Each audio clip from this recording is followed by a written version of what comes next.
Reformed Church. I'm going to read this out of the Literal Standard Version.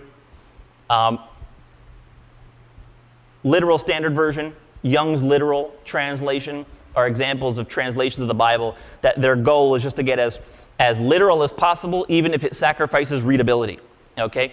Now, I can't also stress enough that if you are to look, I challenge you, if you read out of the Message Bible or the New Living Translation or NIV or what's called thought-for-thought translations, which are essentially like paraphrases of the words that God wrote in Hebrew and Greek.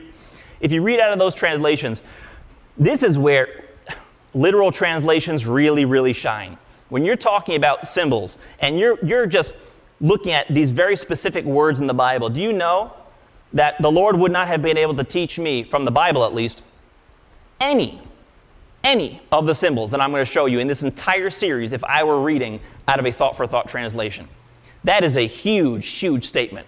Like, it is a bigger deal than you think to read a good translation of the Bible. I'm not saying you have to read out a literal standard version for your daily reading, but we've mentioned in the past, NASB is a word-for-word translation, but it's a little looser because it's a little bit more readable. But New King James is, in my opinion, better than that, or we teach predominantly of the King James Version.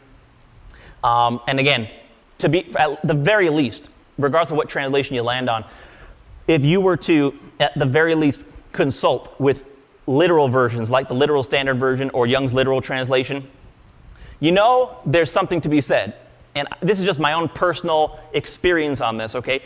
But there's something to be said about the fact that the thing the Lord is teaching you and the things that the Lord has taught this church, actually, the more literal the translation that I have read, and you don't have to believe me on this, but it's the truth. The more literal of the translation that I have read, the more in line the English Bible has been with the things that I've felt the Lord's taught me, and I know the Lord has been teaching this church for years. That says something about what you're learning, I think. The more paraphrased it is, the less applicable it actually looks. And that was my struggle when I started reading parallel Bibles.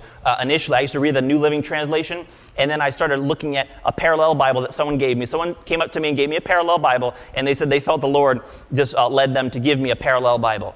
So, people say that all the time, so I was just kind of like, okay, thank you. I took the Bible. Mind you, I was reading out of a thought-for-thought translation at the time. And I had felt for a while that there were certain verses that were just hard verses to me that I just really didn't understand, and it seemed to contradict what the Lord was teaching me, reading out of a thought-for-thought translation. And then, for instance, like the fact we're sinners, that's what thought-for-thought translations will tell you, and that you have a sinful nature. And I felt there's a lot of things that just contradicted what the Lord was teaching me.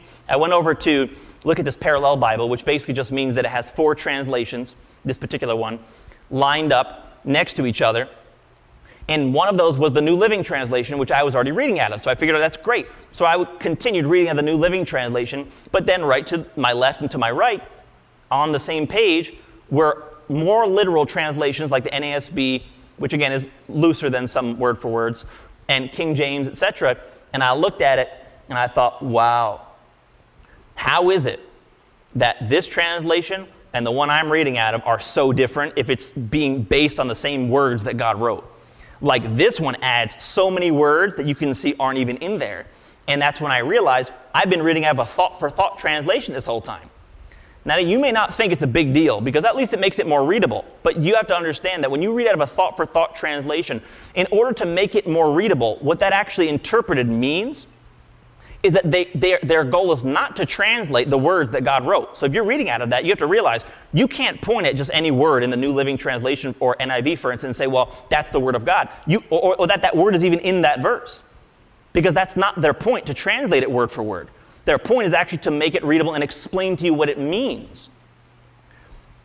But again, I go to church to hear someone's opinion, and hopefully it's the truth, on what the Bible means. I don't read my Bible for someone to tell me what it means. I just give me what he said, right? And it's something to be said about the fact that I would not be able to teach any particular message in this series without a more literal translation, because the words are just not even there.